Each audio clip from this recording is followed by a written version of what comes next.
Yeah, there you go. So sounds so mad. Yep, there you go. All right. So it's pretty hot over here. I was going to do the demonstration in my VR headset, but it's just too hot. It would make it more animated, but I can do pretty good with my desktop.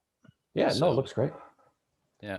Yeah, I was all ready to go, and I was actually planning on moving on Saturday, so I had my whole car packed since Saturday, and I couldn't find my mouse, and it wasn't worth it. So, you seem to be moving a lot. Is this because what you're doing, or is it that you're just finding better locations to be at, or? Yeah, I'm moving back to where I was before. Got it. Yeah.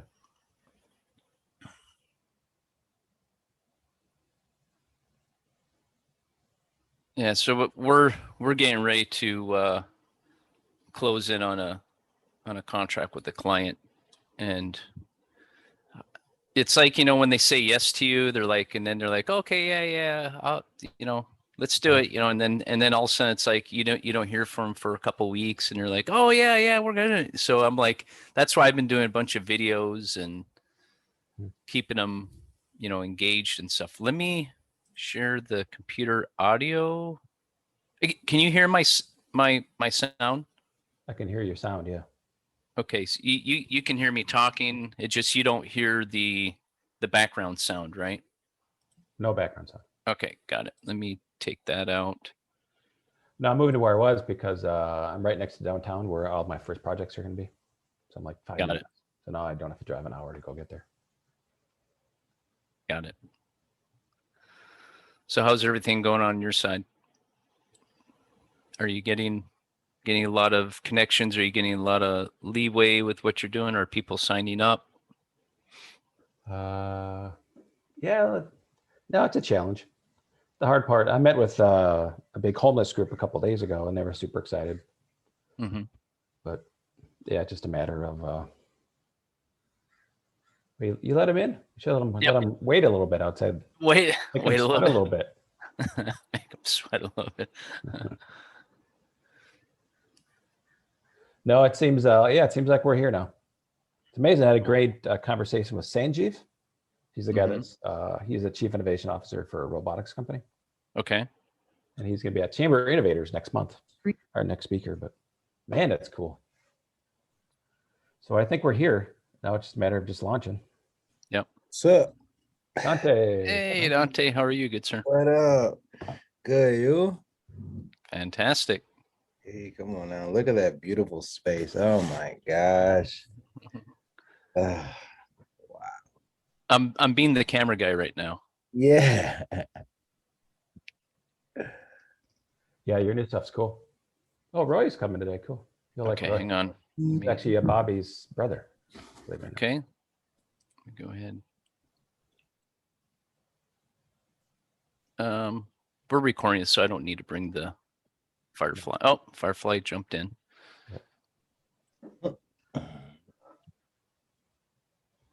Hey, what's up, Roy?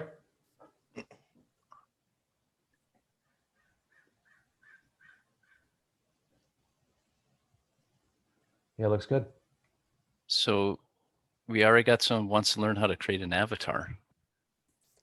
Oh, I haven't seen the poll yet. How do I check out the poll? I've never done a poll. That's pretty dope. Building a world hasn't been selected yet.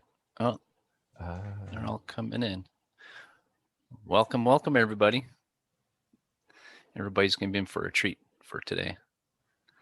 They get to actually see what virtual reality is all about. And you say, is this a game? What is this? Are we playing games here? What is this thing?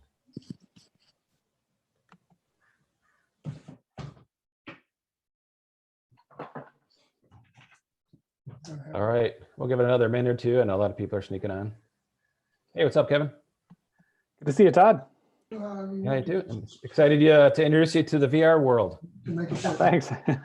I'm not sure if you've taken a tour lately or not, but I'm looking forward to it now. This is great. Cool.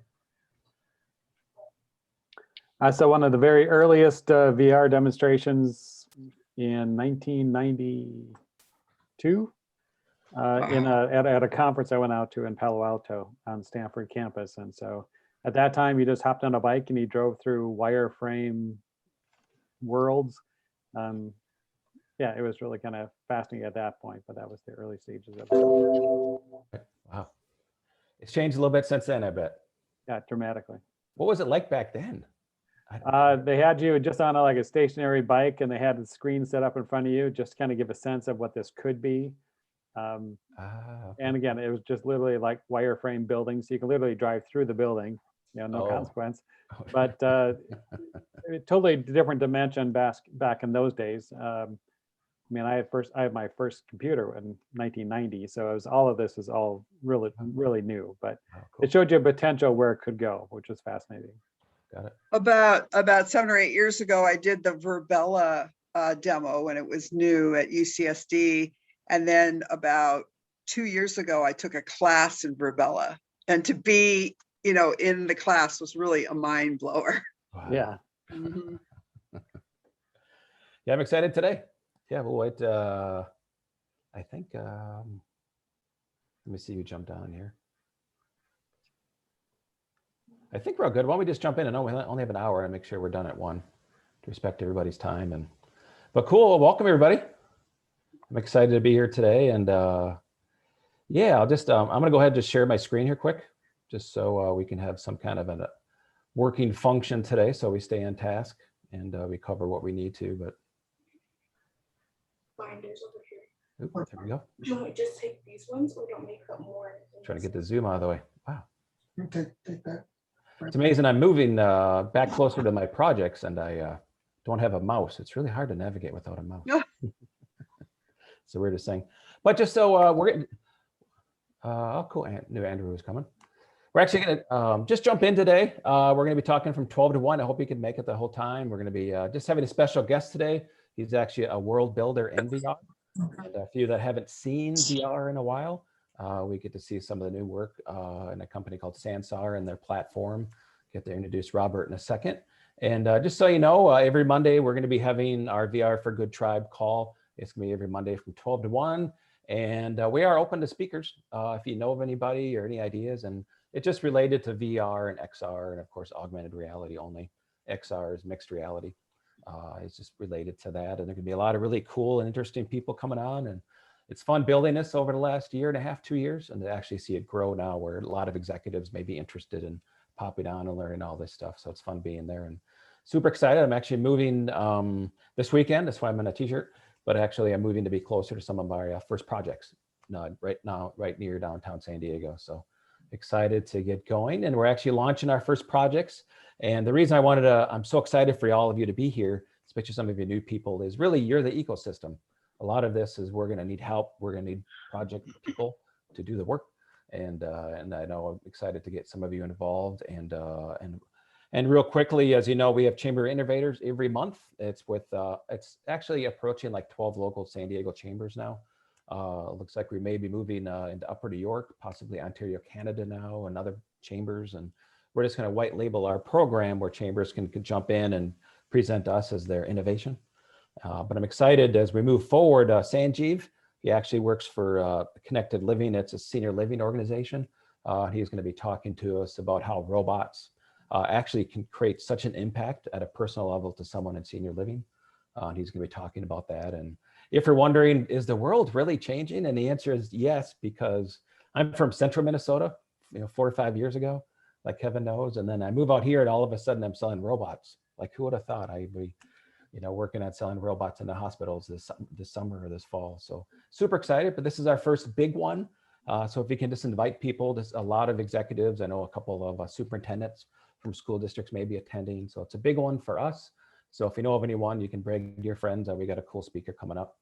But yeah, today, really, we're going to just be breaking out, since there's just a few of us, we're going to get to know each other a little bit, because it actually is a growing tribe. And maybe, yeah, you can just talk about who you are and really what you do. And maybe if you can tell Robert what you're looking to accomplish here. But, oops, there we go. I'm glad I was able to quit sharing, but I'm going to get over to you here, Robert. But next, in a little bit, Robert, But first, I know there's some new people that we've never met before. So I'm excited to get the whole band together as we get to start meeting everybody. So yeah, just kind of say who you are and what company you work with and maybe what you're looking forward to learning today. And we'll just kind of go through this quickly so we can give Robert maybe a good 45 minutes, 40 minutes to actually go through a demo, because I know that's why you're here. But hey, Kevin, good to see you again. You can just jump on and tell us who you are and yeah, anything about you that we need to know. Sure. Kevin Ellinger. I have a company called WildSpark Innovation and Marketing. So I do a lot of consulting on the innovation aspects to it. So I'm really looking forward to what are some of the latest developments in VR, what the world's kind of look like at this point. Cool. I'm Timmy Gleason. I'm a leadership coach and strategic planner. And I have clients that are dealing with VR and AI, and I like it myself, and I have a son that likes it, and he's a union leader in San Francisco, electrical. And so I'm just hanging in with Todd, learning as much as I can. Thanks, Timmy. Glad you're here today, Timmy. Thank you. And hey, Andrew, are you able to jump on? Oop. He's ghosting us. How about that? Can you believe it? Hey, Roy. Good to see you, Roy.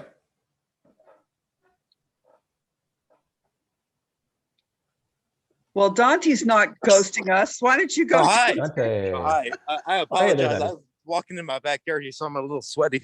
But Okay. yeah, hi. I'm Hello. Andrew from ACB Research. I was just hopping outside in Kentucky. It's very humid out here. Hi.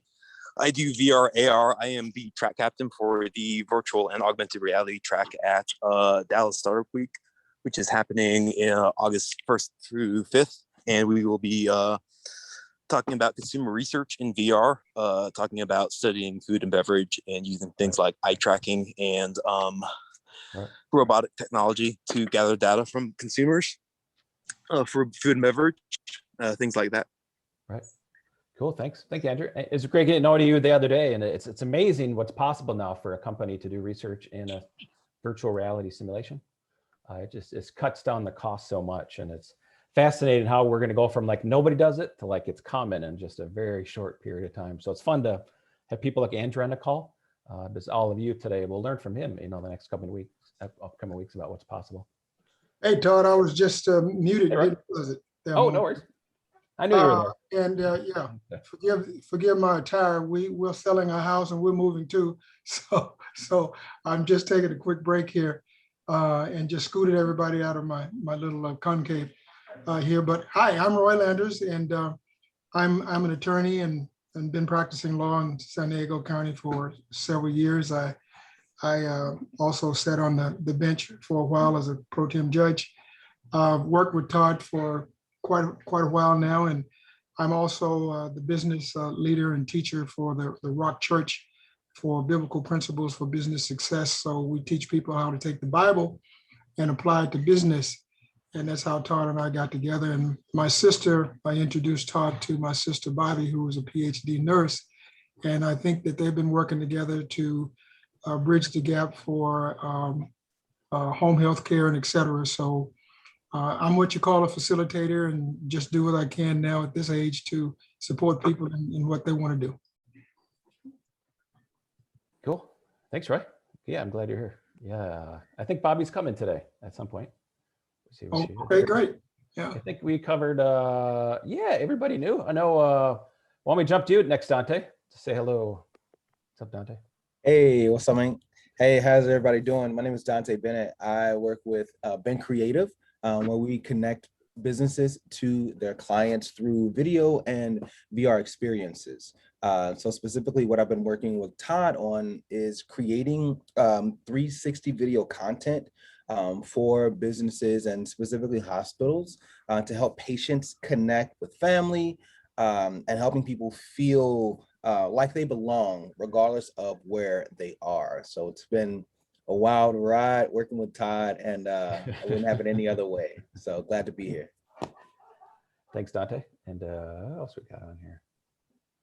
And if you're wondering who Firefly is, never come to a meeting with a bunch of people like us, because a lot of them will bring their AIs with them. So just so you know, that is an AI robot person. You got to give him a name, Robert. Fred. Fred. Fred. Fred the Firefly. Is well, cool. Well, I'm glad you're all here. I know the next part. I'm excited to introduce Robert. He owns a VR world building company, and we've been working together for now. How long, Robert? I don't even know. A year, maybe.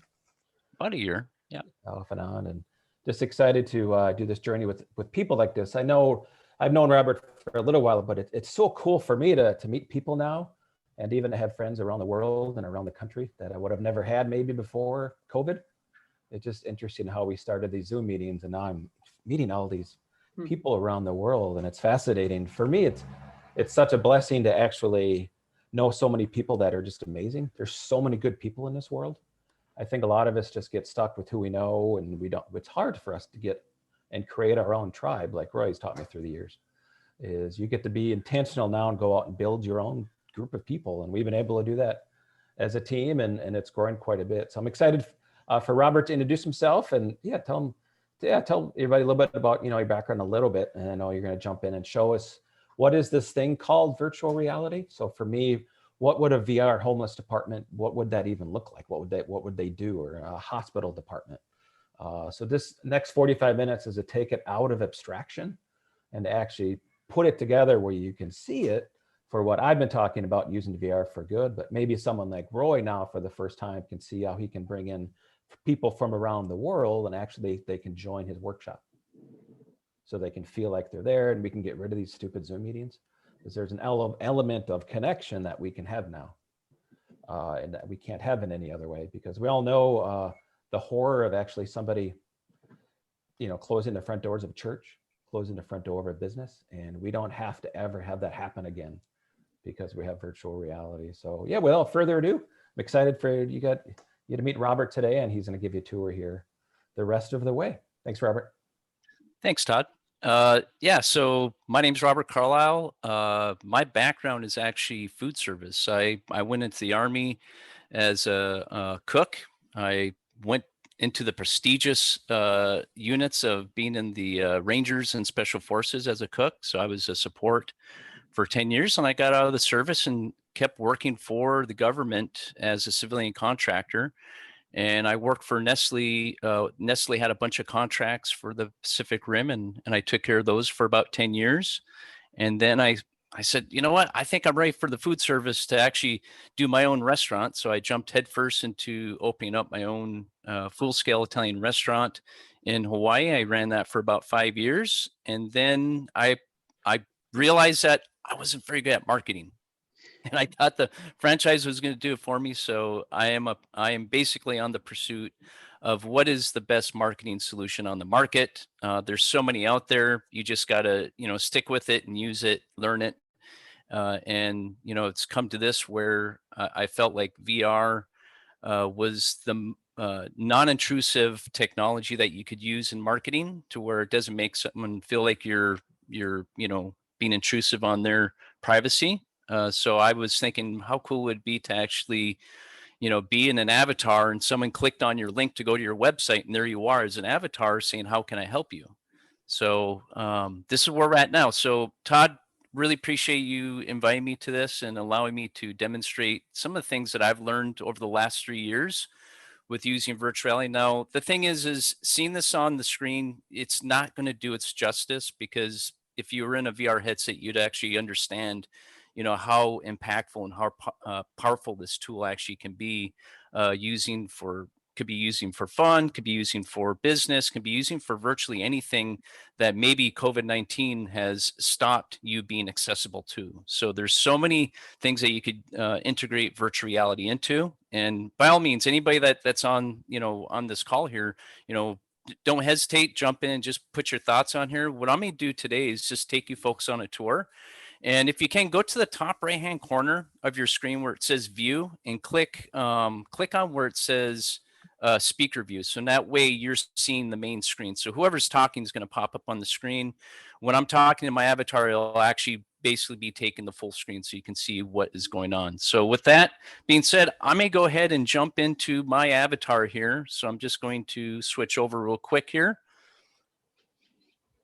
And by the way, I'm up in Portland. I am in that heat wave right now. So I wanted to be in a VR headset, but it's just too hot to do that right now. So, but here we are.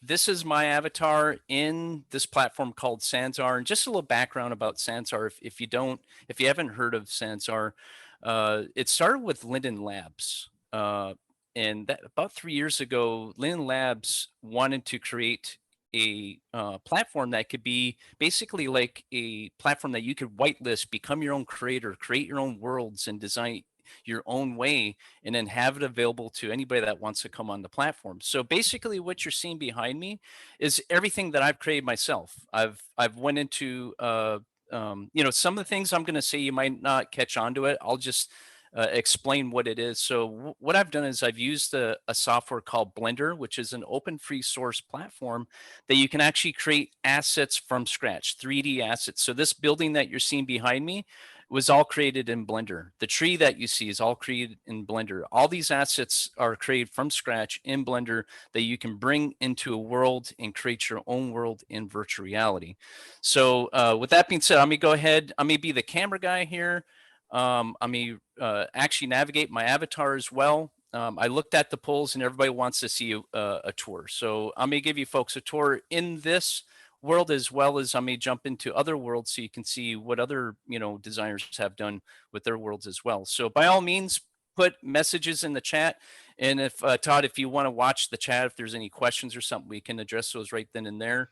But with that being said, I may go ahead and navigate here. So some of the things that I liked using this VR world for is actually creating videos. That was the very first and foremost. When I came in, I'm like, wow, I could do so much with this, make my own original videos. And that way I'm not taking from anybody else's, website or, online and stuff and having any issues. So I like that I could create the content from scratch and create my own videos, be basically the production manager, being the talent in the platform as well. I liked how I had totally control over it. So that way, when I was making my videos, it was basically all in my imagination how I wanted people to see it. And then, with the audio and the visual, it's all original. So just something to think about.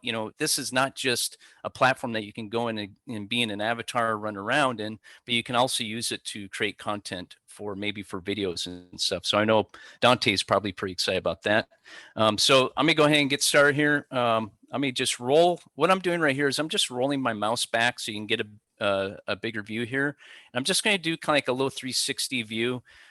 This world that I created was basically kind of like a sandbox where, I have multiple demonstrations I want to do. I didn't want to create each individual world for each demonstration. So I basically put it all in one world. So as you can see behind me, here's a university. I'm running past a little portal light. You can basically do like Scotty beam me up. I can go to another world through that. But as you can see, everything is like functional, just like in the real world. Now, there's actually a lot of stuff happening behind the scenes here. Okay. But the thing is it is accessible to an average person to actually learn how to do it.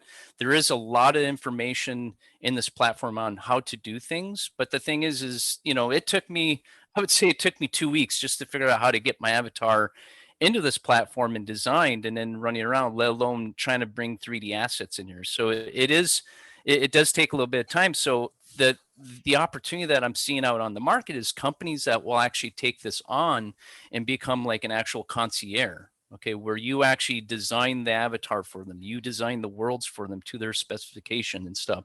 And then, as far as the functionality, that I'm not a coder or a programmer, but if I needed something to happen that's not available on the platform, I would basically go in the platform and start asking around. Hey, can you script things to make a cow jump over the moon? Oh yeah, I can do that. And what's interesting is in this platform is actually economy where I could actually say, well, what would that cost? It's okay. Well, I'll do it for 500 cents or dollars and I'll post it in 3 days. Meaning that it's like going to Amazon and purchasing that item, and then you're able to drag and drop it and bring it into world. And then there it is in the world. So everything that you're seeing in here is actually, you could actually sell it. So the clothes I'm wearing, the glasses I'm wearing, the hair that's combed back, to the building that I'm in is all something that you can sell on the platform. So there is an actual ecosystem and economy in this platform. So some of the uses that I've been focusing on with clients is because I have a food service background. I explained to them that, hey, you can create safety protocols where you can actually show them. It's like I could put like for in the kitchen, like say there's a bunch of food on the floor. I could say this is a safety issue. Not only is a safety issue, some could slip and fall. Now you're dealing with a sanitation issue as well, because if the food inspectors come in and see food on the floor, they're gonna say, okay, hey, that's not right, and we're gonna gig you for that. You got to fix that, by the time we come back, right? So rolling out new processes, that's another great tool where, how does that look? I mean, imagine, starting from scratch on a business and showing somebody how to create a business from, like Ty was saying, that he's going to be helping people build business plans in here. Imagine seeing the whole thing and then actually visualizing it before you even build it, and say, this could be a building that you're going to have in real life. I mean, think how exciting that would be to investors to actually see what it would look like before they even invest any money into it. Of course, customer service. I think this is a great solution. I had an idea of actually creating, it's kind of joining with the loyalty rewards program, but imagine walking into a restaurant and you had right at the point of sale system a monitor standing up right there where it's just an avatar saying, greeting people, just like in Walmart. Hey, how are you doing today? Hey, by the way, you buy 2 pizzas, get 1 for free. Think how creative that would be for that customer's experience. I would just be blown away if I walked in and all of a sudden, there's an avatar on a screen talking to me in real time and being able to help me. It's like, what if they weren't up at the front desk? Oh, they'll be right with you. They're doing something right now. Give us 30 seconds. We'll be right there. Right. I mean, imagine that, and using an actual avatar to do that. Now, artificial intelligence will be playing into that as well, where eventually this avatar that you're seeing right here will basically have my full consciousness. It'll be basically talk like me, move like me, the whole 9 yards. I think we're a little way with that. There's a lot of programming involved to get that to that level, but that is possible. So I'm not going to spend too much time on the typical use cases. What I'm excited about is that using VR for good, and we're working on projects where I want to recreate like stories in the Bible. I want to recreate experiences like true to life scenarios that that our kids need to be able to adapt to, right? Because we know that this is where their eyes are. We know that they're really in tune with this. They're excited to be in this, and so I'm thinking, why don't we just bring the game to them? But I don't call it a game anymore. I call this a gathering, and I think education with VR is going to be the future. I think it's happening now from COVID. They're trying to figure out other ways that you can keep the kids engaged and everything. And there's solutions in this platform where you can tell if they're not in their avatar, if they're idling in their avatar, and then the teacher could actually message them, say, hey, are you there? To see if they're present in their avatar. So let's go ahead and move on here. I seen a lot of stuff come in the chat there. Todd, if you want to just jump in, if there's any questions I need to address, happy to address them right now. So this situation right here is basically a franchise. Imagine scaling a franchise. Okay, let me move back here so you can kind of see.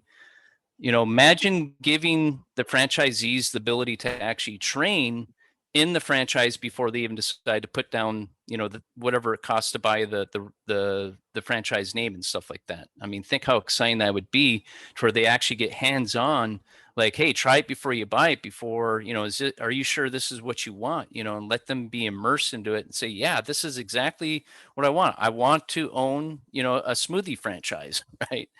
And they could actually come in here and basically interact with the objects here. So right here, I just created this where I could, let's see here. Okay, I just dropped it. It went back right there. So being in a VR headset, you would have a more immersive experience here. But like this, I'm just throwing bananas on the ground. I could say, hey, what would you do with, oh, I'm too far.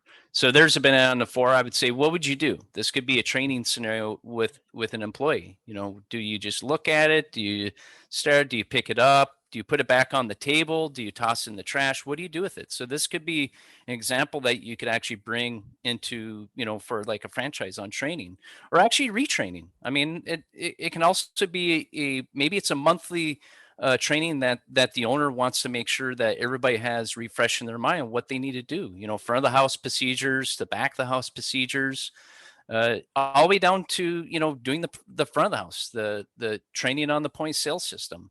I mean, what I can say this when I was in the restaurant business, the most difficult training was actually the point sales system because there's so many things that were involved in it. I mean, that is the bean counter. That's how you make money in that business. If you don't understand how to operate that, you're going to have a lot of issues. And I noticed that when I brought in new employees, my sales would go down because they weren't trained on those tasks. So here's another idea on I call this a questing system. Actually, this is called a questing system, meaning that you can actually benchmark the training. So I'm gonna go up here, let me go ahead and start. It says no contact delivery training. This is for like COVID-19.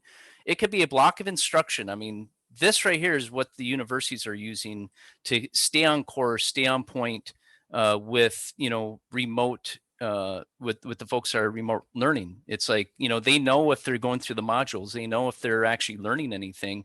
And then after you can actually, you know, come back in and say, hey, let's go through a training scenario. Let's see how you do. So right here, as you can see up on the top right hand side here, you know, you can put videos in there. You can put links to other websites that they can click on. And as they're going through the content, it checks it off. And once they go through like the module, the teacher could actually get a analytics saying that they went through and then that they know that they went through the course. So of course we have actual, you know, classroom settings that you could actually have a teacher in the classroom and students in the chairs. I don't know if that's as far as you want to take it, but it can be done. It can be, you know, a true to life scenario that you can recreate. For me, I would rather create something that would want them to keep coming back. So if I was going to have a class, I'd be like, hey, we're going to Mars today, everybody. You're like, yeah, let's go to Mars, you know, and see something that they can't see in real life, right? So let me go ahead and keep going through here. Again, I mean, you could, oh, let me just go over here.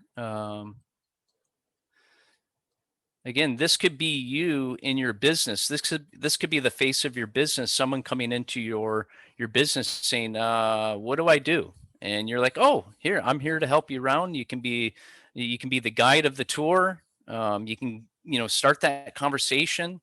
So there's many things that you could use this for. Let me go ahead and go outside. I want to show you around. This is kind of like this. I call this the DBI Studio because I got a bunch of other ideas that I've implemented into this. I know I'm talking a lot here. And there's probably people wanting to ask some questions. But I'll keep going. If I don't hear anybody say anything, I'll keep talking here and demonstrating. So here we have, an experience where this could be a news network, right? I mean, you could actually be given the news. You could have people as a panel on your show. This could be a VR podcast. I mean, the mind's the limit on the possibilities here. And then on the other side, you could be inviting people to actually see the show live, right? So over here, everybody's heard of David Letterman and Conan O'Brien and all the talk show, the late nights and stuff like that. Well, why can't you have your own talk show? You can now. You come in here in your avatar, you sit down, you got a whole audience in front of you, live audience that you could be recording. The guests could actually be in the back over here, waiting to come out. You call them out, and boom, here they are, walking out. Hi, everybody. You know, you could have music going on. I mean, there's so many things that you could do with this.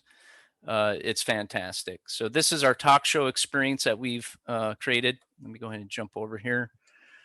The thing about VR, you can do virtually anything in VR. So let me go ahead and jump over this real quick. Here we are.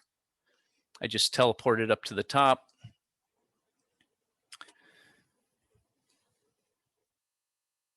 So this experience is more for, I'm trying to showcase, people and their abilities and, get an audience to come in, because the thing is, from the very beginning of the challenges that we've had in this is it's not just click the web link and you're in, right? I mean, it is click the web link and you get access, but it's not like you're just jumping in right away. So we have found that creating that concierge service, like helping people navigate, understand the controls, understand, what is needed, because, from the hardware to the software, and now what is lacking is the actual content, what people want to see and hear in these worlds. That's what's lacking right now. That's why we're having a stall in the smart, because there's so many companies revving up to come in to be creators now.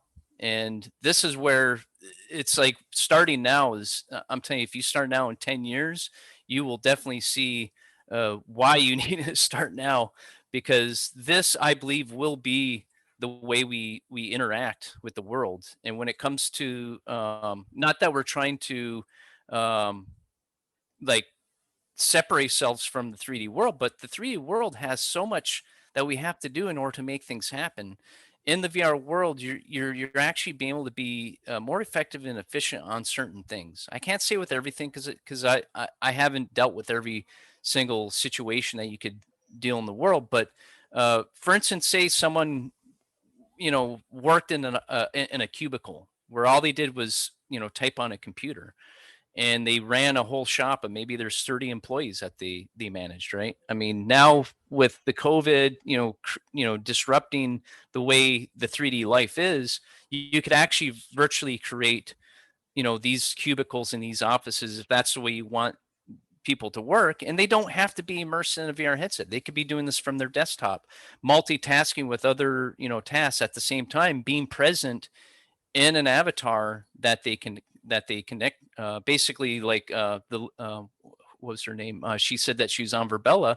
Verbella actually used that as a way to speed up waiting on talking to the executives. Like I know Verbella is mostly designed for EXP realtors, and when EXP took that on, they just is like 50% increase in their business instantly, because they weren't waiting on scheduling a call. They just like, hey, the VP's office is open, and if the VP says open door, you can come in anytime.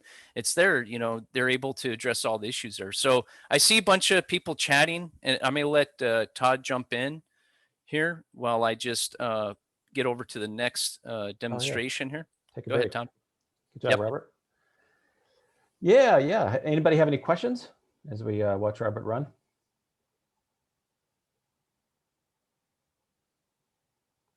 Any ideas? Well, there was a question there, wasn't there, about could VR be used for a marketing agency? Yeah. Oh, yeah. Thanks, Timmy.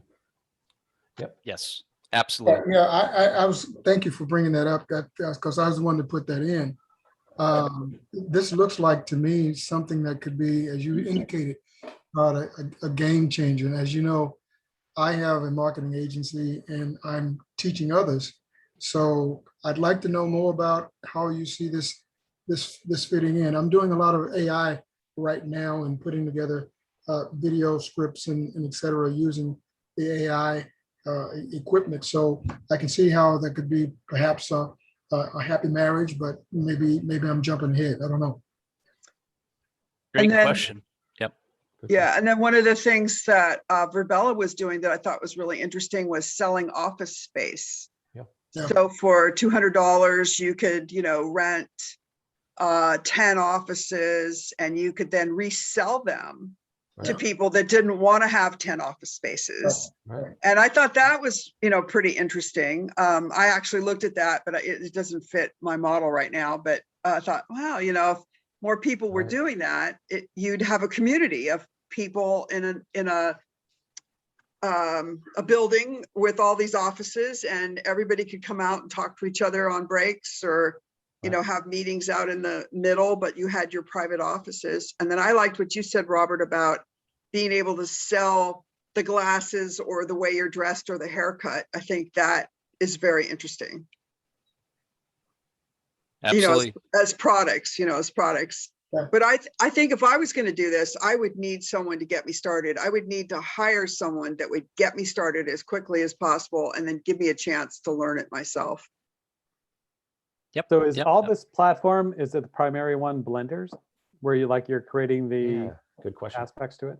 Yep. So to that question is anything that can design and basically export as an OBJ or FBX file, you can render in this platform. And this platform, Sansar. Yeah, this platform Sansar. So think of this. If you looked at everything that's on the market, the big engines right now are Unreal Engine and Unity. That's kind of like the standard, right? I mean, those are where all the game developers are going. But the thing is it doesn't have everything all in one.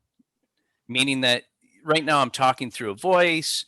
I have basically I have my Amazon to sell my 3D assets all in one place. Basically, I have the ability to design my avatar, which that's the thing that you don't get in Unity and those. You have to actually design those avatars and bring them in and then rig them all up to make them work. So there's a lot of heavy lifting that's already been done with this platform. So to your point, Kevin, it's just OBJ and FBX you can bring in here. And I actually have classes on how to teach people how to, if they're going to have their own avatars, from scratch, I teach them how to rig them. So in that way they can, the mouth and the eyes and the arms and everything move on it correctly. Right. Yep. And then going back to Roy's question about marketing, yeah, this is a perfect. I mean, Sansar. What Sansar does good is they want to get out of the way of trying to brand themselves, right? They want you to brand yourself and create your world that you can go and promote. They know once you bring them into your world, they're in their platform. Sansar doesn't really need to market their business name. So think of Sansar as the next Google, but for VR. And they're offering everything, and don't take my word for saying Sansar is the only place. There's so many platforms that are out there. Jay-Z and that Russian billionaire invested into a platform called Sensorium, which is built on, I believe, Unity or Unreal Engine. And I went there last night and I was just like, okay, they got a lot of work to do, but they've invested multi-millions into that platform because they're wanting to be like a Sansar. And you're going to see a lot of platforms out there that are trying to be like Sansar. Okay. Because Linden Labs in my book is the original. Okay. Now there's a bunch of other technologies out there have started, but far as putting everything into one place, like having the avatar, having the world creation, having the voice, having everything all in one spot to where you can create and design, I think they've done one of the best jobs. And there's a lot of companies that are racing to get to this level, right? So now this is the thing, running this platform does take a decent graphics card. It does take, you need to have some memory on your system.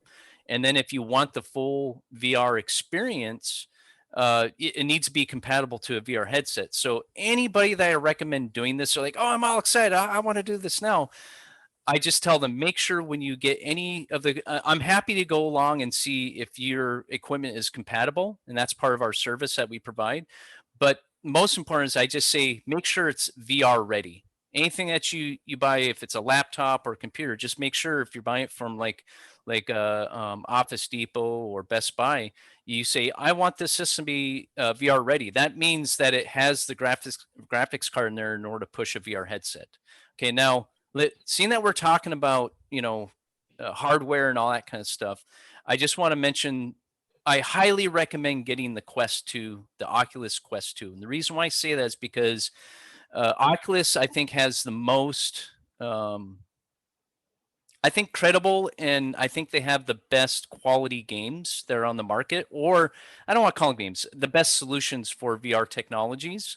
And at the same time, you can actually use the Quest 2 with Sansar. You just have to have the link cord that goes from your PC to the headset. So I just want to put that out there. If you are thinking, because I know a lot of people get excited and they start going out buying all this stuff and they come back to me, Robert, it doesn't work. It doesn't work. because they're just so excited that, that's where if you want to go to the next step, then this is where we have another discovery call, through Todd, and we get you set up with the right hardware. So that way, I've had clients that will come in and they buy piece by piece.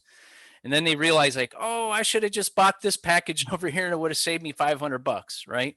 But some people do that, right? And the thing is, it's okay. If you want to just do, a desktop version, that's okay. If you want to go fully immersed into a VR headset, that's great too. You're going to have a totally different experience than what you're having right now. So, and I hope, I see Todd's hand up. Go ahead, sir. Hey, yeah, just knowing, that was great. Yeah, I mean, we could spend like days talking about, all the granular stuff too. It's a lot of content, but it was exciting to show you guys just a tour. But I know just knowing who's on the call today, especially with Kevin and Timmy and Roy, I know, they all do a lot of workshops, potentially forums, maybe even conferences. Mhm. And I know there's a workshop that you've shown in the past. I don't know if you can jump to that one or stay here. But I know, like Timmy works with leaders. Can you spend just a quick minute showing like what a workshop would look like? So, for example, Like how I take people, from basically from the very start, the very beginning in a workshop.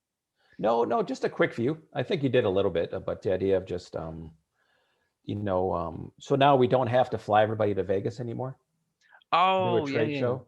It Yeah, just, yeah. if I So- want to do a workshop, people don't have to drive to come see me. Got it. If I am a leader in a company, I don't have to have everybody do these stupid Zoom meetings anymore. I can just Got it. create a collaborative workspace that really allows us to take these stupid headsets off at 5 o'clock so we can be with their families or go for a jog. It Right. allows us to connect in ways that really helps us to take these things off, is the way that we've always seen it. Well, and what I'd be interested to know too is, what is the ramp up for the audience? Because with Verbella, there was definitely a learning curve. Right. And Yeah. it could really stop a lot of people from moving forward if it's too challenging for them. So what does it take in an office to require that of your employees to participate? Great question. Yeah. So we're talking about onboarding now. Right. I don't think anybody has figured that out yet. I think that's still the biggest challenge. I mean, everybody wants to be like they're driving through the McDonald's drive-through to get into VR. It's not like that. There's actually a process, and what we do is we, like Todd was saying, workshops. It starts with a workshop. It would start with, let's first have the conversation so you understand what is going to be required of you versus just thinking that you're just going to click the button and you're in, because the people that do the click the button and you're in are the ones that saying, oh, I want a refund, because they're like, I didn't know I had to have a PC for that. It's like, there's so many things that we have gone through and just went through the growing pains that it starts with starting on a Zoom. This right here is where it starts, showing you what it looks like inside. Is this something that you could, use in your business? If that's the case, then the next step would be, we go to the next part of it, which would be the onboarding process. Now there's Timmy, is it Timmy? Am I saying your name right? Yes. Okay. Yep. Yeah. So Timmy, to your point, with your saying, hey, I don't have time to build a world. I'd have to hire somebody to do that. That right there is where the numbers are just, they're, all over the place. Some people do it for, one price. Another company will say, well, I won't talk to you unless you drop down 15 grand. Right. I mean, there isn't really a set market price out there, but with more companies come to the table and creating the standard, right? Creating like, hey, this is what this is worth. And I believe that anybody that is a creator in this industry, creating, 3D assets and stuff, their rate per hour is between $45 to $75 an hour. Imagine back when we started doing the websites, people were starting off at 5,000 just to have a conversation. Now it's like you can build the website yourself for $2, and you buy a web, host it for a whole year for $2. Isn't that crazy? So the market is changing, but the thing is the opportunity is humongous. Verbella, set the stage for what they're doing. The downside of Verbella is you can't use a VR headset. They're working on it, but and then Verbella, you can get a lot of people in there, but how many people do you want to be talking at once? Do you want 100 people talking all at one time? So their technologies that they have are great when it comes to, like a big conference. Now, getting to Todd's point, Todd was saying, what would a workshop look like? So my company, I call it Digital Business International. I know it's a big word, but I was thinking, I want something that's going to just take up the whole website when I say the name, right? But what we do is we're basically a concierge. We would bring people in, we invite them in, send them the link, and we would be on a Zoom watching them as they're, clicking the buttons, and that way they click the buttons the right way, right? That's what we do. I mean, we really have gotten to that point because we realize that we just can't send you the link and saying, hey, we'll see you in VR. And then all of a sudden we're waiting there and you're like not showing up, and then you're getting frustrated. I frustrated way too many. I lost so many opportunities with thinking that that's the best way to go, thinking that everybody's at the same level as I am on understanding how to use this. I literally, hold people by the hand, walk them, through each step. So in that way they can get in, because it wouldn't make sense for you to bring in a client and just let them on their own and think that they know everything how to get into VR. And then they're cursing you after, 20 minutes because you thought they had everything, squared away. So, that is a huge opportunity. And I see companies, all over the place doing that. So I see, Roy, you have your hand up. Good, sir. Todd does too. Roy first. Go ahead, Roy.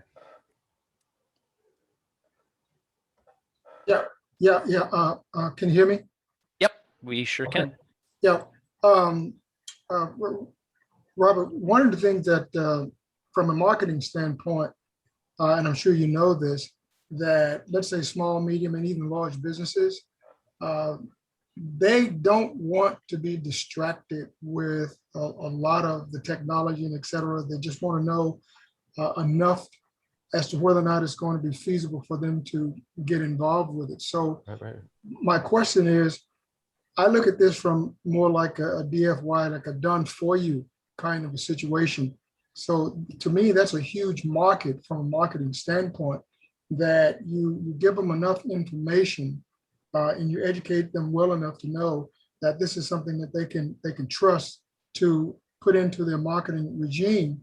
And then they pay you or whomever it is a fee, maybe an hourly fee, or maybe it's a retainer every month, and et cetera. To me, that seems to be one of the ways to go, because busy small businesses, mid businesses, et cetera, the attitude is, I don't have time for all that. All I want to do is do what I do to go and make money.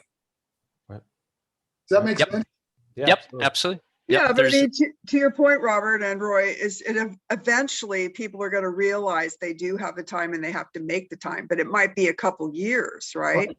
So you get them started now with DIY, and then you're teaching them and getting that, it's normalizing Precisely. during that period of time. And basically, I could imagine this. In fact, I could imagine trying to run it, because you would basically set tiers, and as people met those tiers, they're getting ready to do it themselves, and then you just cut them loose.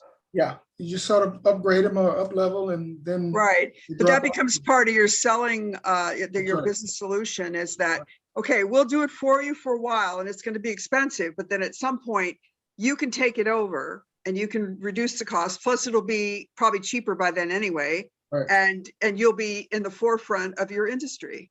I could see that. Yeah, absolutely. That's precisely what I had in mind, is just to start them from there. And then it's called, as you know, it's called an upgrade. You can upgrade once you get all of it. And you can still have support that you might need periodically. So you can Right. reduce your costs and just pay for the support whenever you need it. Right. But there's a program manager, there's someone that's responsible for the success. Mhm. I can see it working. Mhm. Absolutely. That's actually what we do when we help our partners. When we bring in partners, we basically do all the heavy lifting, build the worlds, design the avatars, do all that from the very beginning, so that they're hitting the ground running with their platform. And then once they start, you know, building their tribes, building their community in their virtual reality worlds, you know, they're able to say, hey, is this something that you're interested in, right? And we can help you know, or we can basically be the design studio, like the standard, right? This is, if you're going to use my solution, use my name as a design studio, I would have a certain specification for my clients, you know, and I'm not going to get into details on that, but you know, that would be the way this would be able to scale fast, is in bringing in partners that see the value in this. Because not just the world build is an income stream, not just the items that you can sell on the platform as an income stream. You can also sell tickets. So that's one thing that I didn't mention here. What Sansar does best, and what they are coined on, is they are the best digital virtual reality event ticketing system on the market to this date right now. Right. They're the So best. So you could have a conference. You have like Roy, you're having a conference, and today you would go, let's everybody jump on Zoom, and everybody would say, well, I'm kind of zoomed out. But you can say, hey, come into my VR world, like Robert's workshop, and you can actually sell like one of those seats. So everybody has their own seat that they can go in. And it's hard to see this, and we're covering way too much content in an hour. But Yeah. when you take the time on it, it's you can actually have the point of view of row 4, seat 7, and that's where they go sit in, and they can actually talk to the people next to them, high five them. So as psychologists call this, and you can get it a little bit as we're going to, you know, really fast and all this, is psychologists call it body illusionment theory, or presence. And I like to say that because you technically feel like you're there.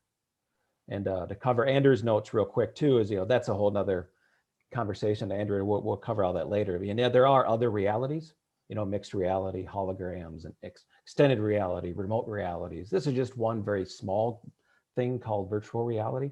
And there's things like haptic suits. So people can put a hand, like their, they can put, like, for example, I call it a themed room for a hospice, the one I usually cry in. A little guy could put his body into a full body suit, a haptic suit, and he can feel like he's surfing in an environment. Maybe that's his last request. So if we're going to use VR for bad things in the world, whatever that is, we can do it for amazing good things. So that's what we'll do in a homeless department. We're not going to run around and put headsets on the homeless. Someone has to say they're okay to put a headset on, and then we can connect them to a workshop, or maybe they can finish their GED. They can take a class from a school district. It's just like, it's whatever we're doing isn't working in a lot of ways. So now we get to reinvent it. And as a tribe and as an ecosystem, it's super cool to see all that. Yeah. And Andrea, those were all great comments. But it's just, all this is just starting.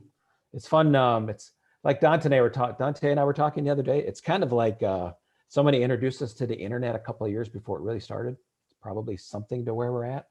It's just nobody knows what this stuff is yet. But as a group, we can figure it out. And as fun as my business emerges now, and everybody's business emerges, you know, there's enough space for all of us. You know, so Roy, I know you do a lot of work, but that's okay, Robert. I'll just kind of end it. Yep. Sum it up, since we got 5 minutes left. Is like, Roy, I'm so glad you're on the call. So now someone like you can really help bring people in the conversation for the first time that the world is changing. Because we all want to go back, and I call it the warm blanket of the past. Like my ego is there. I feel comfortable. People talk up to me. I feel really elevated. But that whole world's leaving. We're going into new things, and VR is one of them. You know, mixed reality is a big favorite of mine. That's going to be a huge thing, and other things too. But VR has a place, and I like it because it's immersive for a workshop. So you can connect to someone in a way that, you know, you can't do it any other way. And being in person's always the best, obviously. But sometimes that doesn't make sense. You know, you can't connect. And we all know we get Zoom fatigue. I get that way, even after doing this meeting for an hour. But the idea now we can connect in ways that we didn't have before. So that's really, what we wanted to see today. So like Timmy, for you and the people you work with, when they hold workshops, have conferences, they get to create these spaces now where people can come and feel connected to them in the ways that it's really unmanageable before. To do a workshop with 100 people in Vegas, I mean, it takes a lot of work for hotel rooms, getting everybody there on time. And now you just create a world, and then you just jump in and you're there. And for like Kevin, what I'm proud of being a part of your group, now we can really, give tours to executives and show them this stuff that I don't know, but I just know talking to city council people and mayors is the fact that no one knows this yet. You'd be surprised when you work with a few city council people and they've never put on a headset and they're making these 15-year plans. It's like a comic book, like it's comical. But how are you making a 15-year plan before Uber and Lyft started? Those kinds of conversations, and they don't know even about driverless cars, and it's just like they're not in the conversation. So for us as a tribe, as we're growing, we get to be the leaders now and to share this story with people and say that the world is changing. And we'll hold your hand. And it's it's a lot. VR for me is a smaller player, but there's all these other amazing realities like holograms and VR. It's a beautiful thing because it's so immersive. You can really connect. And with Andrew, I know the stuff you're doing in Texas and stuff. It's it's amazing, but especially with the haptic suits, what I know you're working in and stuff like that. It's just, can you imagine like a prison inmate? They go into a space that's safe and law enforcement says it's okay, and they can feel connected to their wife for an anniversary message or to their kid. Just like, I know we all want to play better video games. I get that. That's where all the money's going, and I get that. But what if we can solve social utility problems in the same manner? What if some little kid who lives in a rural area who has a very hard time with the busing system, which is a real thing, and that's why superintendents are coming to our meetings, is like there's things that we can't solve budgetarily or with a Zoom, and we don't know what to do because we want them to have the same opportunity. And it's fun for me being in those initial conversations, is it doesn't matter where you live anymore. We all get the same education. And VR is a part of that. Your education and your story in life shouldn't be based on your zip code, which means our school districts will probably end. I mean, we have to break things up, but we get to have those conversations of now what is possible. And that's what, this schools are getting involved in, and it's just fun to be here. You'd think there'd be like 10,000 of these groups going on every day, but there's some, but there's really not that many. I see the VR as a stage. It's a normalization stage. It's just a way to become more comfortable with so that becomes nothing, and then you can move to the next paradigm change. It's just like when they started computers, it was all playing games and card games and stuff. It was just to get you used to using things a certain way. And I think it isn't either or, it's and you start at one level and then you move to the next level, and because it just becomes second nature. Right. Yeah, thanks, Timmy. Yeah, I see it as the Uber and the Airbnb and rider kind of the word they use is disruptive, but in a good way. A good disruption. And I can see how this is going to be and should be, as a matter of fact, the next level in doing something like that. Anyway, I got to run. Somebody's tapping me for the next it's 1 o'clock. Zoom meeting. Good luck with your move. Thank you, Timmy. Well, thank you, everybody. That was fun. Thank you, Robert, for your demo today. Absolutely. Thank you, Robert. Okay. I'd like to talk to you, Robert. Did you leave your information? I'll stay on it. I'll stay on if people want to come. Yeah, I'll stay on here. Thanks for coming. I'll be in touch, son. Thanks so much. Nice meeting everybody. You too. All right, bye, Thanks Kevin. for coming, Andrew. Dante's still there? Yes. Hey, Dante, are you still here? He is. We got to change our Dante. view. Do our view back to gallery. There we go. There we go. And, a great meeting, everybody, and just excited for the future and disruptive. That is the word.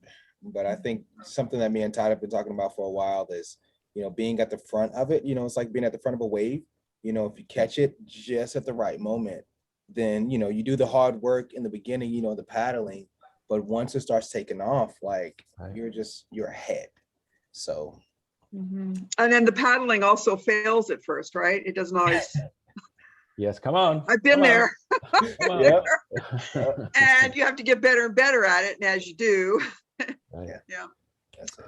Well, so what I was thinking of, Robert, was so a couple things. One is I'm pretty good at conversational intelligence, which is taking things that are too big to handle or overwhelming or nobody wants to do it, and starting conversations and looking at, okay, what are the pieces? What are the challenges? What are some openings for opportunity? What if we don't do it? What if we do it? And just basically creating safe spaces for people. So that's something Right. that I might be able to add to this group that would help, because with conversational intelligence, you float judgment and you float solving it right away. You basically start just chewing on it together and Right. doing things together. And I have, been very successful. I got my homeowners association to everybody to spend $12,000 each, when we had retirees, we had people with baby children and stuff. It was too much money. And we got it to the point where everybody could do that. And we transformed our place, and, everybody was like well over it within about 60 days. And just proud as peaches about, what we had created together and all that. So I have many examples like that. So that was the first thing, is I could help with conversational intelligence or help with group conversations. And then the second part is I think there's an opportunity with this whole onboarding problem, because it is one of those impossibilities. It's too expensive. It's, who can do that? Right. I'm going to talk to my daughter. I'm talking to her tonight. She is a previous manager of customer experience at several huge technology companies. And she also was brought into a company that was all boomers. She's a millennial. And she was the millennial that helped these boomers bring in more millennials and start to change their paradigm of how to onboard their customers. Because it was taking, I think they said 18 hours to onboard a new customer. And that was becoming unmanageable. It was Radar. Radar is a global, I think they only work with Fortune 50 companies. So the CVS's and the other big ones that are like that. So she was part of helping them change their behavior. So I think she would have a pretty good idea what that takes. Right. And now Awesome. she works at a company. She works at New Relic now. She came from Open Sesame, which is also a training company. And then she went to Radar, and now she's at New Relic. And she's been there long enough. She's starting to get antsy again. And I was thinking she might be good, because what she does at New Relic is she protects and holds and communicates the strategic plan. So they didn't have one before. And Right. so whenever they're going to meet, whenever they're going to do anything, she's helping make sure that the elements of the strategic plan are being remembered and being included. So she's got this customer experience and this strategic stuff going on. And then I've got the conversational intelligence. Right. And it seems like these are the elements of what would make onboarding successful. Yes. And maybe that's a company business, maybe that's a family business or something. I don't know. Yeah. I think, I mean, what I tell all the partners in this is that we're not trying to overcomplicate it. The biggest challenge is just becoming a master of inviting people to the conversation, to this Zoom call, to allow them to, get this information is the first step. Because I think what happens is when the excitement is drawn up, that excitement is the momentum that's going to get them to get active on it. Right. Mhm. But the thing is where we're coming in, I'm working with a bunch of partners, is that we need to keep that excitement turning into a knowledge part. So with what you're saying, with what your daughter does, that's what's needed. I can say Sensar has not figured it out. Mhm. I've seen Sensar, or they're still in beta. That's VR really is common still though. When in you beta. have technology, you don't have the Yes. people skills, right? You don't Right. have those conversational skills because you're not a conversational person. You're an intellect, right? Yes. That's common. That's common in I do coaching, and it's common in my industry that these assessments that are created, they create these incredible tools. They've never used them. They have no idea how the people that are trained in it are using them. They are dying to have contact with the coaches to see, well, what do you do when you give these Right. people our stuff? Right. And when I worked at Cox Communications, Yeah, same VR coach. problem. They had all these technologies for the cable business, but they didn't know how to use them. So they would partner with Cox, and Cox would let them come in and observe how they were implementing it. So it's actually a real problem. It's a problem. There's It- a new We career. call it a technology gap. It Yeah, is there's a new gap. career standard that Harvard's going to be teaching. It's called virtual reality counselor something something. Oh, And wow. that's going to be a degree that you're going to get from Harvard. Wow. And one of our partners sent that to him. I'm like, I've been doing that for the last 3 years. Yeah. You know, this is, like I said, I mean, you're basically taking the real world, converting it to the digital world, and then saying, okay, how do you use it now? I mean, there's a lot of, but once you kind of, no different than driving a car, you know, there's a process. You got to study a little bit, and you Right. go test it out a little bit, and then you go for the test, right? But there's a translator too. There's somebody Yes. that's breaking it Right. down so that you can see Right. how it applies to you. Right. Right? There's a soft skills in there.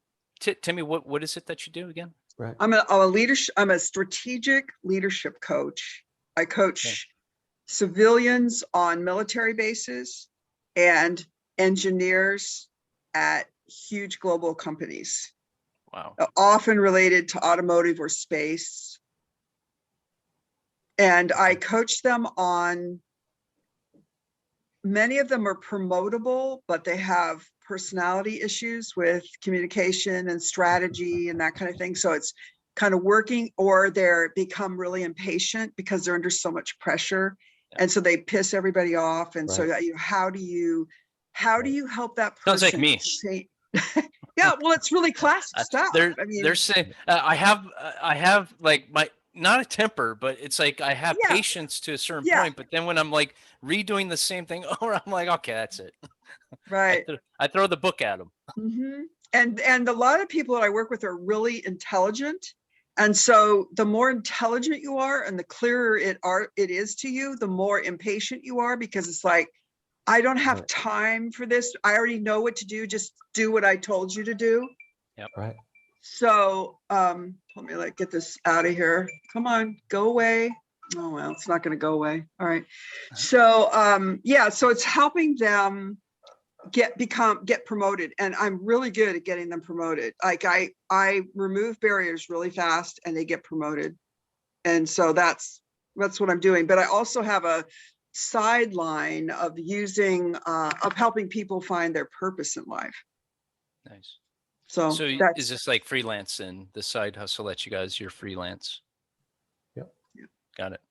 Well, you're dearly needed. I mean, if you see VR as, I think we should next, develop a product. And if you want me to do it with you so that it's your product, because I'm not so much into marketing, I would be better at doing it and breaking it out. I would be so good at selling it.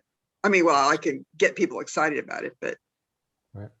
I'm too Just busy master- probably to run it's around. being a and master sell. of invite. That's all it is. There I'm you telling you, go. this sells Well, itself. yeah. It really sells itself. It just, you got to Mhm. get them to the conversation. You kind Right. of need to do a little bit of strategizing, maybe get a little bit of idea of what they're looking for. And then when we can actually put it in the world, and they're like, that's what I've been talking about. Yeah, They're like, where do exactly. I sign? And they start throwing their Mhm. credit cards at you. She's like, sign me up now. Well, I'll talk to my daughter, because maybe it's something we brainstorm for a few months and then turn it loose like early next year or late this year or something like that. Well, As the an good news, offering. the good news with that is, especially with Robert, what he showed me, but the platforms are so much more robust than they used to be. So I don't know if you can talk about that too, Robert, but it's almost like copy paste. So in the past, Yeah. it would cost $100,000 to create Right. a VR world. Now it's like, holy cow, that's cheap. And somebody may go, well, holy cow, that seems like a lot. But for me, like you go to a local senior living business, right? And they're Mhm. like, Todd, I don't have $10,000 for a VR world. And the answer is you do. You just don't have to build that new wing now with all that Mhm. other stuff that's going to cost you $10 million. Mhm. So it's all a matter of perspective, because if you can do a lot of what you're doing now in a virtual world, you don't have to spend $15 million in that community center edition. Mhm. You can do a lot of that in a safe space where people can put a headset on. I call it a VR station. They go into a room and they can put a headset on and feel connected. Mhm. And they may still want to add that $10 million space on, but Mhm. they need, it's fun doing this a little while with Robert, is they need that little bit of a space to learn it. Mhm. because Well, you someone can like have me, I'm like the tiers, water right? You can, hose, and you but can there have the needs to be DIY, or you can have the intermediate because you met certain criteria, or you can have the beginner level, right. right? Yeah, this is all good. Yeah. Yeah, let's Yeah. ask. Okay, well, I'm interested in that. Awesome, I'm Timmy. interested in that. Appreciate it. I see And Andrew's I'll still on talk to here. Chrissy. I hope Chrissy will be interested in it, but she's good at it. She keeps getting pulled into these companies and recruited away. And, you Right. know, every time she gets recruited, she makes another $30,000 or $40,000 a year. She just, you know, Nice. she must be good at it because they're throwing the money at her. She's What's 32 amazing- years old Wow. and she's making 100 something. Wow. Can you imagine someone like her, like creating a user experience for a company? And Robert didn't show you like a storefront. You can create a virtual reality storefront for a pizza place. You know, what does that customer experience look like? What would the AI VR person say? Right. Yeah, I don't know if she wants to be that software. remedial, but yes. But I mean, what you kind of, yeah, I mean, it's really endless of what's possible. Mhm. But yeah, right now there's just a lot of tech people. It's that I think that's why VR hasn't landed. Not because the tech people are bad. It's just they don't have the people skills. No, It's just like that's right. it's really cool. I can do this cool haptic thing, Mhm. but it's not landing with people No. in the main street yet. So someone like that could come in and she could create a whole course.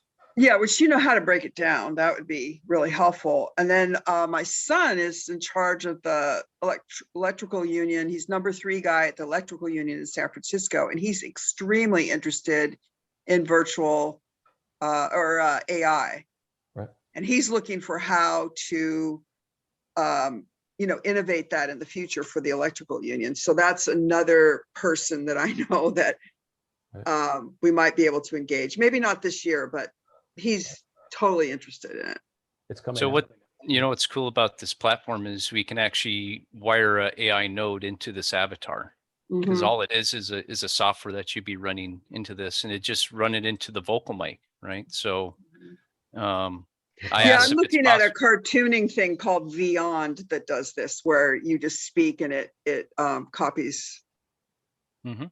Mhm, Yeah, so this right here is just running off my voice waves, right? mhm, mhm. But eventually you can actually run you have to have like a digital busing tool, Mhm. which you could just route the AI voice into this. So you could basically just be right here. If you ran like a CBD oil store or whatever, you could just be right here with the AI helping them the Mhm. whole time. Mhm. So Okay, I'm getting Yeah. called a lot, which means I'm supposed to help somebody with something. okay, Timmy. So, Nice but meeting you. let's do this again, okay? We meet every Monday Absolutely. at noon for this. All So, right, thanks, guys. Thanks, Timmy. See ya. All right, bye. Bye-bye. Thank you, see- Robert. Yep, absolutely. I see See you- Andrew's still on here. See you later, Andrew. Are you going to stick around? I know Oh. Andrew was throwing a lot of stuff in the chat about haptic suits and stuff like that. Yeah, it wasn't. I wanted to, but yeah, it's just hard when you. Hey, thanks. See you, Andrew. We'll connect. But yeah, I met him. Yeah, I talked a couple of days ago. At some point, like Roy, he's never really seen VR before. So if we would have jumped into haptic suits and stuff, we would have lost him. He probably would have left. And he's busy. I mean, he's got tons of stuff to do. For him to spend an hour about this, it's a lot for him. He probably turned away people. And so it's fun navigating. You don't know, like someone like Andrew, like he's awesome. He knows everything about this stuff. To like Roy, it's interesting. Like Yeah. when we of have course. these, we have to navigate it. But I think when we have these, every hour is focused on one thing instead of somebody comes in and they want to take it and then move it into a whole another different direction. And maybe we can have other meetings for that. I don't know. Yeah, haptic would be a whole. It's amazing time. You need more than an hour on haptic, I'd say that. But yeah, I mean, Sansar they're using a company called Xsense, which is most of the Hollywood folks that use for the sensors and stuff for your body. It just doesn't connect very well. It makes your legs spin all over the place and stuff in there. Right. But I have seen, a full haptic suit in someone using in Sansar. It looked crazy real. I mean, the whole person moving like in real life, it just brought to a whole nother level. So haptic is going to happen. I mean, it's already here. It is happening. Hollywood uses it to make their movies and stuff. So. Right. Yeah, it's There's it's so cool. much.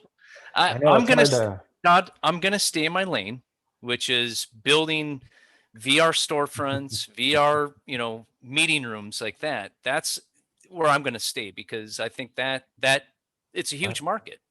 Right. To go off on these other tangents and stuff, and then for me to have to try to learn it and do like that, I would just be putting myself backwards. Right. So I'm gonna stay in my lane, which is build showing people how to build VR worlds and exist in the VR world and dial in their VR headset. The concierge service is what's needed right now Right. because the Yeah. Sansar hasn't figured out onboarding either. Right. Unless they got a big paying client, they say, come down to our office and we'll get you set up. I mean, that's the easiest way to do it. But Right. if you don't have an office where you can have it readily available to them, Right. you got to do it all over the computer, and that could be frustrating. So Yeah, it is Zoom a- has been our tool for looking into our business and how to get people Right. into the VR platform. So Yeah, it's a lot. Well, that was a great demo. It was Yeah. fun watching like Timmy, who hasn't seen this in a long time. Yeah. Kevin, who actually he's awesome. He does a lot of innovation. Yeah. And he's actually a certified innovation expert. So he works on Nice. enterprise level stuff. And I'm in his group. So we're going to start, collaborating. But so we're going to bring our group into the tribe.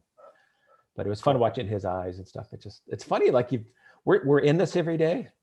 You would think everybody is here, but no one's even put on a headset before. So it's like we're coming on with a water hose and there's Andrew. Looks hot. You're muted, Andrew. Looks hot. Must be. Hey guys. Hey. Hey. Just wanted to show you my yard. I'm out here. Sorry, I was hopping on there a little. Just some yard work right there. But yeah, that was a great meeting. Thank you guys. Thanks, I Andy. learned a lot about VR and AR and haptics. I appreciate the opportunity. Yeah. Thank you. Yeah, it's fun. When we do, there's just people like you on the call, and there's newbies. It's hard to navigate. It's interesting because it was fun. It's eye opening for me. Starting conversations with like this homeless stuff. Oh yeah. Meeting the other day on Thursday, and there's 3 people in this. The CEO knew a lot about this. He went to CES in Vegas all the time. But the other people, I know, are like, CES what's Vegas. VR? What's VR? I went there. It's funny, the gap. There's such a gap. It's like Todd, did you go to CES? I've never been to one actually. Okay. Is Robert on the call? Yeah, I'm here. Oh, have you been to CES, Robert? I've been to CES 2018 in Sansar. Okay, so I went to CES 2020 in Vegas when it was in person. Yeah. Cool. So are you involved in Sansar or Second Life?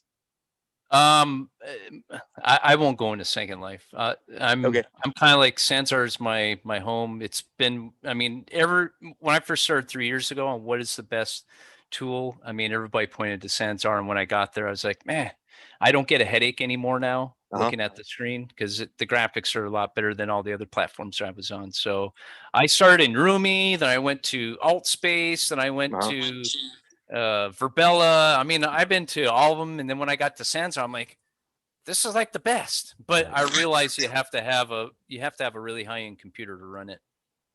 Yeah, I like the Quest 2. Have you tried the VR headsets? Yep. Yeah, I have a Rift S. So You have a Rift. So I've tried the Rift. Have you tried the Pimax with the extended peripherals? What do we call it? The FOV, the field of view, like extended field of view for like 110. What am I trying to ask? What's the highest field of view that you have tried in Sansar? To see the have you tried like a wider lens in your peripherals?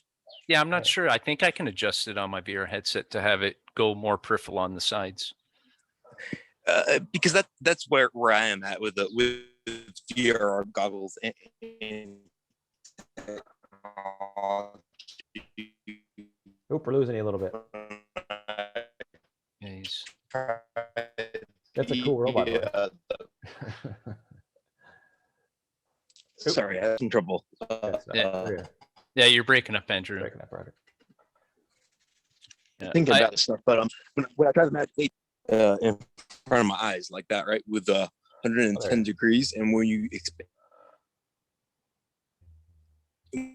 you expand it to 140,